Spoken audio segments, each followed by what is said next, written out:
तो मूवी शुरू होती है और हमें एक बच्चे को दिखाया जाता है जो कि एक मैजिकल स्पेल की प्रैक्टिस कर रहा था। इस बच्चे का नाम है जिंग मिंग और ये एक प्रोटेक्शन स्पेल की प्रैक्टिस में बिजी था और ये स्पेल एक पावरफुल यिंग यांग मास्टर बनने के लिए बहुत ही जरूरी है। लेकिन जिंग मिंग इस स्पेल को ठीक से नहीं कर पा रहा था। वो अपने मास्टर से कहता है कि मुझसे स्पेल नहीं हो पाएगा, लेकिन उसका मास्टर जोंग जिंग उससे कहता है कि अगर तुम्हारी लाइफ में कोई ऐसा है जिसको तुम प्रोटेक्ट करना चाहते हो तो उसी को याद करके तुम इसकी प्रैक्टिस करो। और फिर दिखाते हैं कि इस स्पेल को प्रैक्टिस करते करते जिंग मिंग बड़ा हो चुका है, लेकिन अभी तक वो उस स्पेल को मास्टर नहीं कर पाया है। जिंग मिंग मास्टर जोंग जिंग से कहता है कि हमें इस प्रोटेक्शन स्पेल की बजाय टेलीपोर्टेशन स्पेल पर काम करना चाहिए, क्योंकि जिंग मिंग टेलीपोर्टेशन स्पेल में अच्छा था। लेकिन मास्टर जोंग जिंग उसकी रिक्वेस्ट को रिजेक्ट कर देते हैं और कहते हैं कि किसी भी ताकतवर दुश्मन को हराने के लिए सिर्फ टेलीपोर्टेशन स्पेल काफी नहीं है, इसके अलावा एक यिंग यांग मास्टर बनने के लिए उसका प्रोटेक्शन स्पेल सीखना बहुत जरूरी है। वो दोनों ये बात कर ही रहे होते हैं कि तभी वहाँ की प्रोटेक्शन वॉल टूटने लगती है और मास्टर समझ जाते हैं कि ये शैतानी साम का साया है। मास्टर फौरन ही जिंग मिंग को एक दूसरी डायमेंशन में टेलीपोर्ट कर देते हैं और फिर अपने 3 गार्डियन स्पिरिट्स को बुलाते हैं जो हर यिंग यांग मास्टर की हेल्प के लिए होते हैं। ये 3 गार्डियंस हैं मैट पेंटर, स्नो हाउंड और गोल्डन स्पिरिट। ये तीनों ही उस शैतानी साम का मुकाबला करते हैं। मैट पेंटर और स्नो हाउंड प्रोटेक्टिव वॉल को बचाने की कोशिश करते हैं, जबकि गोल्डन स्पिरिट मास्टर जोंग जिंग की प्रोटेक्शन करती है, लेकिन इसका कोई भी फायदा नहीं होता और वो प्रोटेक्टिव वॉल डिस्ट्रॉय हो जाती है। उसी वक्त जिंग मिंग अपने साथ बाकी स्टूडेंट्स को लेकर वहाँ पर आ जाता है। जब वो सांप उन पर अपने जहर से अटैक करने ही वाला होता है तो मास्टर सभी स्टूडेंट्स को प्रोटेक्शन स्पेल यूज करने को कहता है, लेकिन जिंग मिंग उनकी बात ना सुनकर टेलीपोर्टेशन स्पेल को यूज कर लेता है और जब वो सांप जिंग मिंग पर अटैक करता है तो जिंग मिंग हारने लगता है। लेकिन इससे पहले कि सांप उसे अपने जहर से मार दे, मास्टर उसके सामने आकर जिंग मिंग को बचा लेते हैं। वहीं दूसरी तरफ मास्टर का एक गार्डियन अपनी लाइफ को सेक्रीफाइस करके उस सांप को खत्म कर देता है। जिंग मिंग मास्टर की मौत से बहुत ही दुखी था, क्योंकि उसकी बेवकूफी की वजह से मास्टर की बॉडी में जहर फैल रहा था। लेकिन मास्टर मरने से पहले जिंग मिंग को उस सांप की सच्चाई बताते हैं। मास्टर कहते हैं कि 300 साल पहले इंसानों की लालच की वजह से एक शैतानी सांप का जन्म हुआ था, जिसको कैद करने के लिए 4 मास्टर्स सामने आए थे और उस सांप को इंपीरियल सिटी में कैद कर दिया गया था, जो कि अभी भी इंपीरियल सिटी की रानी की बॉडी में कैद है और उसकी प्रोटेक्शन 4 स्टोन गार्डियंस करते हैं, जो कि फिलहाल स्टैचूज की शक्ल में सोए हुए हैं। ये 4 गार्डियंस हैं dragon statue, turtle statue, bird statue और टाइगर स्टैचू। उसके बाद जब भी वो सांप आजाद होने की कोशिश करेगा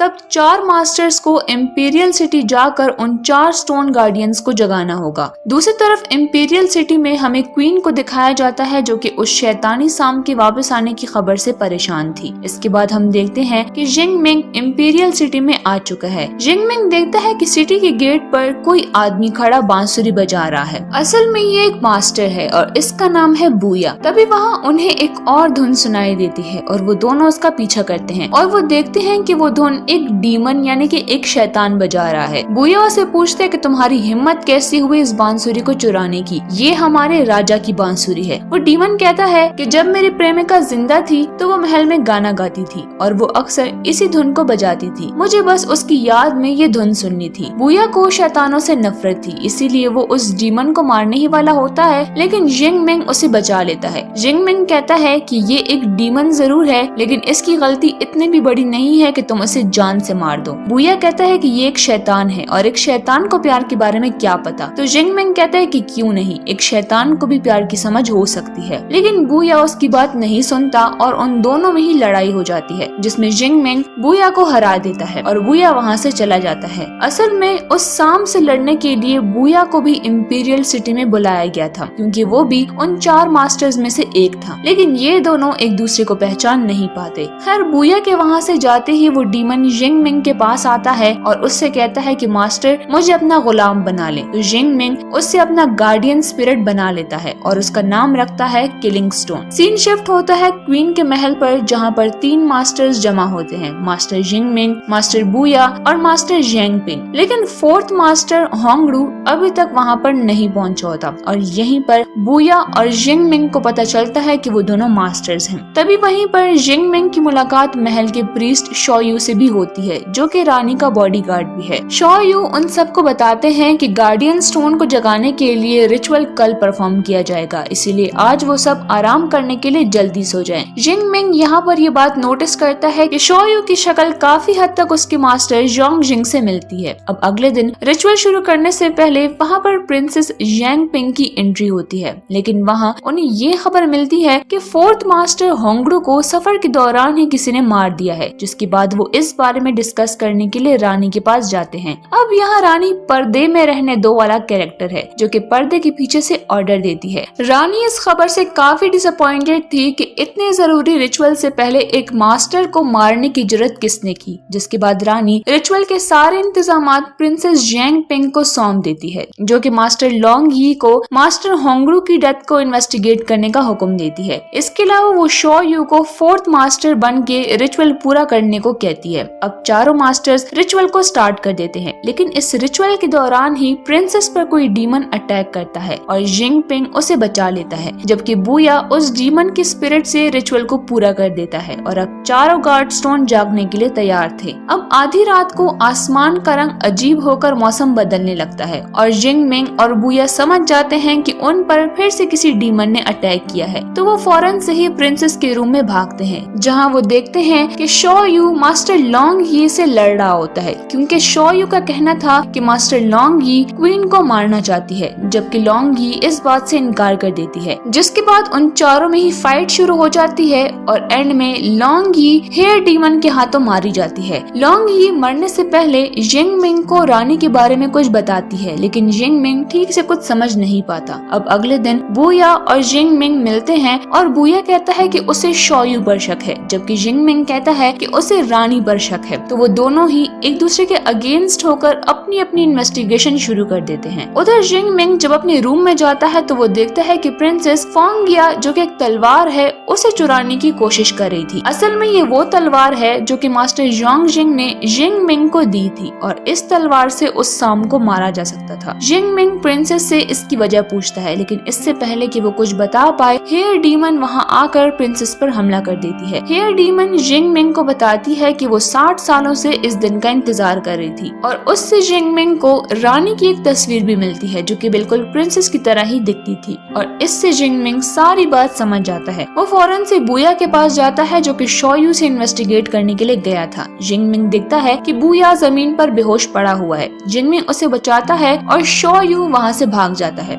इसके बाद वो दोनों बाहर आते हैं। प्रिंसेस और शॉ यू भी बाहर ही मौजूद थे। बुया प्रिंसेस से कहता है कि तुम दोनों ने रानी को धोखा क्यों दिया। तो यहाँ पर जिंग मिंग उसे बताता है कि ये प्रिंसेस नहीं रानी ही है, यानी कि रानी ही प्रिंसेस है और प्रिंसेस ही रानी है। और जिस पर्दे में रहने दो वाली औरत को हमने देखा था, वो असल में कोई औरत नहीं थी, बल्कि वो रानी का स्टैचू था, जिसे कि शॉ यू कंट्रोल करता था। तो आखिर ये सब चल क्या रहा? तो दरअसल काफी सालों पहले जब उस सांप ने इंपीरियल सिटी पर अटैक किया था, तो उन 4 मास्टर्स ने उस सांप को हरा दिया, जबकि रानी यानी कि प्रिंसेस यांग पिंग ने उस सांप को अपनी बॉडी में कैद कर लिया था, जिस वजह से वो इमॉर्टल हो गई और उनकी उम्र उस वक्त के बाद से नहीं बढ़ी। अब प्रिंसेस को उस सांप को कैद रखने के लिए खुद को इंपीरियल सिटी में कैद करना पड़ा और वो कभी भी अपने महल से बाहर नहीं जा सकती थी। तो सालों से एक ही जगह रहते हुए प्रिंसेस को नाउमीदी सी होने लगी थी और वो काफी उदास रहने लगी थी। लेकिन फिर एक दिन महल में मास्टर जोंग जिंग आए और प्रिंसेस को उससे प्यार हो गया। लेकिन मास्टर हमेशा के लिए इंपीरियल सिटी में नहीं रह सकते थे, इसीलिए उन्हें वहाँ से जाना पड़ता है। लेकिन प्रिंसेस उनके जाने से उदास ना हो जाए, इसीलिए उन्होंने एक गार्डियन एंजल बनाया, जो कि बिल्कुल उनकी तरह ही दिखता था और ये गार्डियन एंजल और कोई नहीं बल्कि शॉ यू था। अब रानी को तो यही लगता है कि शॉ यू मास्टर जोंग जिंग है, मगर वो असल में उनका एक गार्डियन एंजल था। अब इसके काफी सालों बाद शॉ यू ने प्रिंसेस से कहा कि वो इमॉर्टल बनना चाहता है और प्रिंसेस ने भी उसके प्यार में उसका साथ देने का वादा किया। लेकिन इसके लिए प्रिंसेस को उस सांप को, जो कि उसकी बॉडी में कैद है, उसे जन्म देना होगा और शॉ यू को उससे अपनी बॉडी में कैद करना होगा इमॉर्टल बनने के लिए। और ये सब जानने के बाद जिंग मिंग और बुया शॉ यू पर अटैक कर देते हैं और शॉ यू उन पर टेलीपोर्टेशन स्पेल यूज करता है। लेकिन क्योंकि जिंग मिंग की टेलीपोर्टेशन स्किल्स काफी अच्छी थी तो वो उसके ट्रैप से बच जाता है। इसी बीच हमें दिखाया जाता है कि प्रिंसेस को पेन होने लगता है, जिसका मतलब ये था कि वो सांप को जन्म देने वाली थी और थोड़ी ही देर में वो सांप उसकी बॉडी से फ्री हो जाता है, यानी कि प्रिंसेस अब मॉर्टल हो चुकी थी। सांप के बाहर आते ही शॉ यू उस सांप को अपनी बॉडी में कैद कर लेता है और वो अब इमॉर्टल बन जाता है और देखते ही देखते एक बड़े से सांप में बदल जाता है। जिसके बाद प्रिंसेस और शॉ यू इंपीरियल सिटी को तबाह करने के लिए निकल पड़ते हैं, लेकिन इसी दौरान वो 4 गार्डियन स्टोन्स एक्टिवेट हो जाते हैं और वो महल के चारों तरफ एक प्रोटेक्टिव वॉल बनाने लगते हैं ताकि वो लोग वहाँ से बाहर ना निकल पाएं। लेकिन उन चारों में से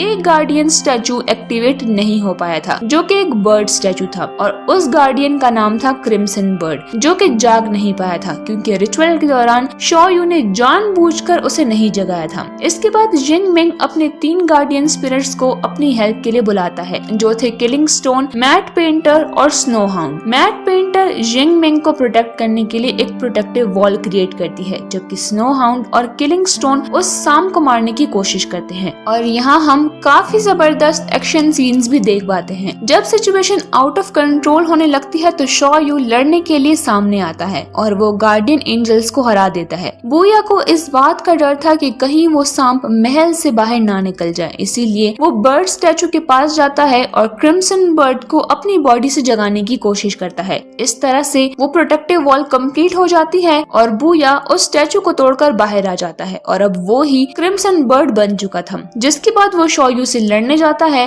और हमें दोनों के बीच में एक जबरदस्त फाइट देखने को मिलती है। इसी दौरान जिंग मिंग प्रिंसेस के पास जाकर उसे सारा सच बता देता है कि शॉ यू मास्टर यांग जिंग नहीं है, बल्कि वो सिर्फ एक गार्डियन एंजल है जो कि मास्टर की तरह दिखता है। इसके बाद वो अपनी पावर से प्रिंसेस को आखिरी दफा मास्टर यांग जिंग से भी मिलवाता है और मास्टर यहाँ प्रिंसेस के लिए अपना लव कन्फेस करते हैं, जिसके बाद वो एशेज में बदलने लगते हैं और प्रिंसेस समझ जाती है कि मास्टर यांग जिंग अब इस दुनिया में नहीं रहे। जिसके बाद जिंग मिंग और प्रिंसेस वापस से इंपीरियल सिटी में आ जाते हैं, जहाँ अभी भी शॉ यू और बूया के बीच में फाइट चल रही थी। जिंग मिंग चिल्लाकर बूया को कहता है कि ये उसी तलवार से मर सकता है जो कि मास्टर ने मुझे दी थी। बूया वो तलवार निकालता है, लेकिन इससे पहले कि वो उसे मार सके शॉ यू तलवार को नीचे फेंक देता है और उस तलवार को प्रिंसेस उठा लेती है। प्रिंसेस शॉ यू को धमकी देती है कि अगर उसने ये सब बंद ना किया तो वो खुद को मार देगी और फिर वो अपना गला काट कर ही खुद को मार देती है। शॉ यू ये देखकर बहुत ही टूट जाता है क्योंकि वो भी अब प्रिंसेस से प्यार करने लगा था और इसी चीज का फायदा उठाकर बूया शॉ यू पर एक आखिरी बार करता है और शॉ यू के साथ वो सांप भी मारा जाता है। जिसके कुछ वक्त बाद प्रोटेक्शन वॉल्स खुद ब खुद खत्म होने लगती हैं और मूवी यहीं पर एंड हो जाती है।